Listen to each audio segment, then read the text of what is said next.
الحمدللہ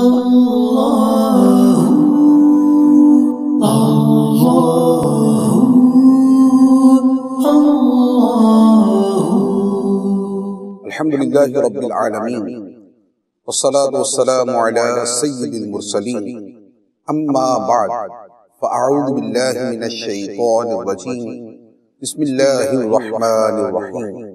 اللہ تعالیٰ کی عبادت، اللہ تعالیٰ کی بندگی۔ اللہ تعالیٰ قرآن پاک میں حکم فرماتا ہے یا ایھا الناس اعبدوا ربکم الذی خلقکم والذین من قبلکم، اے لوگوں اپنے اس رب کی عبادت کرو جس نے تمہیں پیدا کیا اور تم سے پہلوں کو پیدا کیا۔ اس آیت مبارکہ میں عبادت الہی کا حکم دیا گیا ہے۔ عبادت کا حکم قرآن مجید میں اور بھی بیسیوں نہیں بلکہ سینکڑوں آیات میں موجود ہے۔ ایک جگہ ارشاد فرمایا وَقَضَى رَبُّكَ أَلَّا تَعْبُدُوا إِلَّا إِيَّاهُ، اور تیرے رب نے فیصلہ کر دیا کہ اے لوگو تم کسی کی عبادت نہ کرو مگر خدا کی، صرف خدا کی عبادت کی جائے اور اس کی عبادت کی جائے، اس کا اللہ تعالیٰ نے فیصلہ کر دیا۔ یہ حتمی، قطعی اور فیصلہ کن بات ہے۔ ہم جو کلمہ پڑھتے ہیں بحیثیت مسلمان، جب ہم لا الہ الا اللہ کہتے ہیں، اس کلمے کے اندر بھی عبادت کا مفہوم موجود ہے کہ اس کا مطلب ہی یہ ہے کہ اللہ کے سوا کوئی عبادت کے لائق نہیں۔ جب اللہ کے سوا کوئی عبادت کے لائق نہیں ہے تو کسی اور کی عبادت نہیں کی جائے گی، اور جب اللہ تعالیٰ عبادت کا مستحق ہے تو پھر اسی کی عبادت کی جائے گی۔ تو یہ اوورآل چند ایک میں نے چیزیں عبادت کے حوالے سے عرض کی ہیں۔ اب عبادت کے اوپر ایک کئی پہلو ہیں کہ جن کے اعتبار سے ہم کلام کر سکتے ہیں۔ سب سے پہلی بات تو یہ ہے کہ عبادت کا معنی و مفہوم کیا ہے، اس کی ڈیفینیشن کیا ہے، تعریف کیا ہے۔ عبادت بیسیکلی لفظ دو طرح استعمال ہوتا ہے۔ ایک عبادت کا وہ معنی و مفہوم ہے کہ جس میں پورا دین کے جملہ اعمال، ظاہری، باطنی، تنہائی کے، جلوت کے، اور خواہ ان کا تعلق عبادات کے قبیل سے ہو یا معاملات یا معاشرت یا فیملی یا کاروبار، کسی کے ساتھ بھی ہو، اس مفہوم کے اعتبار سے تمام کی تمام چیزیں عبادت کے مفہوم میں داخل ہوتی ہیں۔ یہ عبادت کا وہ مفہوم ہے کہ جو بڑا وسیع ہے، اور یہ وہ مفہوم ہے کہ جس کے اعتبار سے قرآن میں فرمایا گیا کہ میں نے جنوں اور انسانوں کو صرف اس لیے پیدا کیا کہ وہ میری عبادت کریں۔ تو وہاں پر عبادت کا مفہوم جو ہے وہ بڑا وسیع ہے۔ دوسرا عبادت کا وہ مفہوم ہے کہ جس کا اطلاق اور جس کا استعمال بطور خاص ان چیزوں پر ہوتا ہے کہ جنہیں ہم اپنے عرف میں، ہم اپنی عام زبان میں عبادت کہتے ہیں، جیسے نماز، روزہ، زکوٰۃ، حج، تلاوت قرآن، ذکر الہی، درود پاک۔ یہ عبادت کی وہ صورتیں ہیں کہ جب لفظ عبادت مطلق بولا جاتا ہے تو یہ والے مفاہیم مراد ہوتے ہیں۔ تو گویا عبادت کے دو طرح کے استعمال ہیں لفظ عبادت کے، ایک وہ لفظ، ایک وہ معنی کہ جو ہر صورت کو شامل ہوتا ہے، اور ایک وہ معنی کہ جو عبادت کی خاص صورتوں کو شامل ہوتا ہے۔ اس حوالے سے علماء کرام نے جو اس کی تعریفات کی ہیں، مختلف الفاظ کے ساتھ اس مفہوم کو بیان کیا ہے، ان میں سے چند ایک عرض کرتا ہوں۔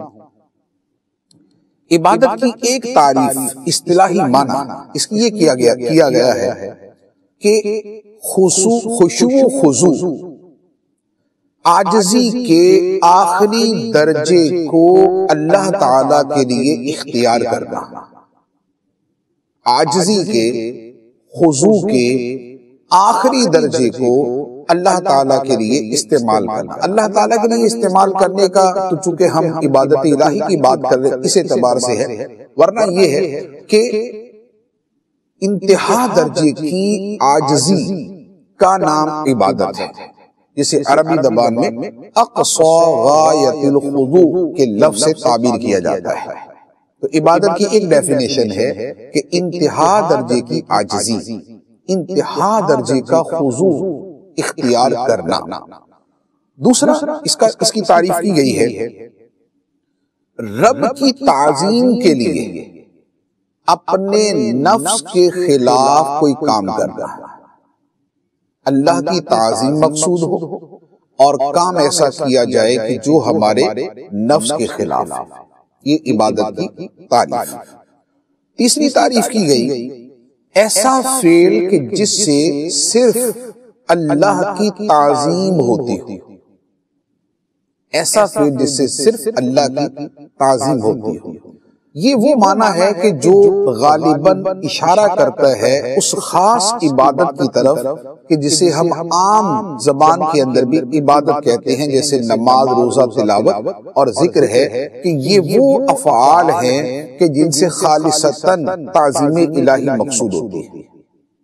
چوتھی تعریف کی گئی ہر اس امر کو، ہر اس کام کو بجا لانا، ہر وہ کام کرنا جس سے اللہ تعالی راضی ہوتا ہے۔ یہ وہ تعریف ہے کہ جس کا بڑا وسیع معنی بنتا ہے۔ ہر وہ کام جس سے اللہ تعالی راضی ہوتا ہے۔ اب وہ کام نماز روزہ بھی ہو سکتا ہے، وہ کام حسن اخلاق بھی ہو سکتا ہے، وہ کام صبر و شکر بھی ہو سکتا ہے، وہ کام اچھا کلام بھی ہو سکتا ہے، وہ کام اچھی نیت کے ساتھ کھانا کھانا بھی ہو سکتا ہے، وہ اچھی نیت کے ساتھ نکاح کرنا بھی ہو سکتا ہے۔ تو اب یہ وہ والی تعریف ہے کہ جو تمام صورتوں کی جامع ہے کہ جس سے معنی نکلتا ہے کہ ہر اس کام کو کرنا جس سے اللہ تعالی راضی ہوتا ہے۔ تو یہ وہ تعریف کہ جو ساری صورتوں کو شامل ہے۔ اچھا، اب اس کے بعد ایک اور اعتبار سے عبادت کے مفہوم پر یوں کلام کیا گیا ہے کہ عبادت جسے بندگی کہا جاتا ہے، اس عبادت میں 3 طرح کے معانی پائے جاتے ہیں۔ پہلا معنی ہے عبادت میں پرستش کا۔ پرستش جسے ہم پوجا کہتے ہیں، عبادت کہتے ہیں، وہ اس میں پائے جاتے ہیں۔ اب اللہ تعالیٰ کی عبادت بمعنی پرستش کا معنی یہ ہوا کہ دعا اللہ تعالیٰ سے مانگی جائے، خدا اسی کو مانا جائے، گڑ گڑایا اسی کی بارگاہ میں جائے، مطاع حقیقی اسی کو مانا جائے گا، مالک حقیقی اسی کو مانا جائے گا، خالق و مالک اور رازق اسی کو مانا جائے گا۔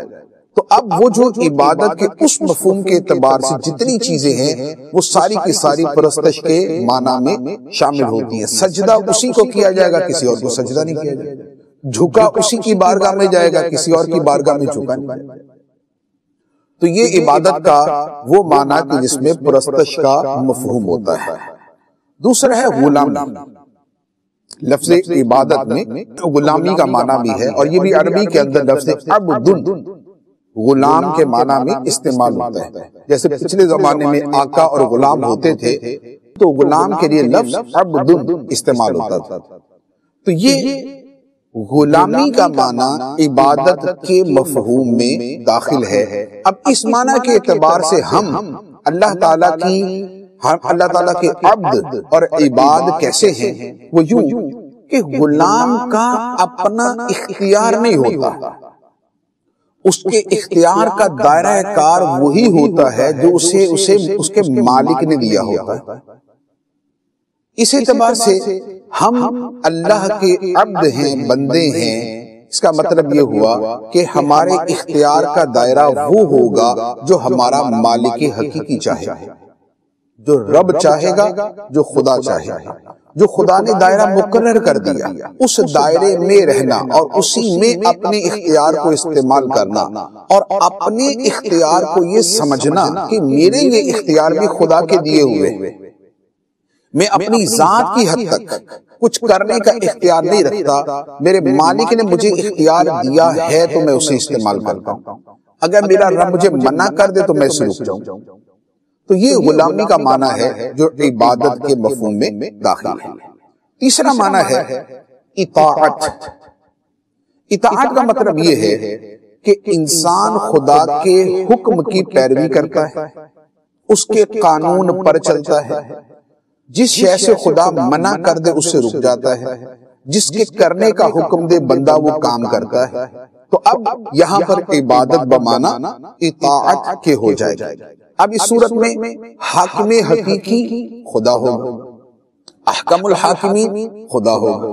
اب اس معنی کے اعتبار سے اب وہ ہماری ذاتی زندگی ہو یا وہ ہماری جو ہے وہ نجی زندگی کی اور صورتیں ہوں یا وہ ہماری قومی زندگی ہو، ان سب میں اللہ عز و جل کی اطاعت کا مفہوم داخل ہے۔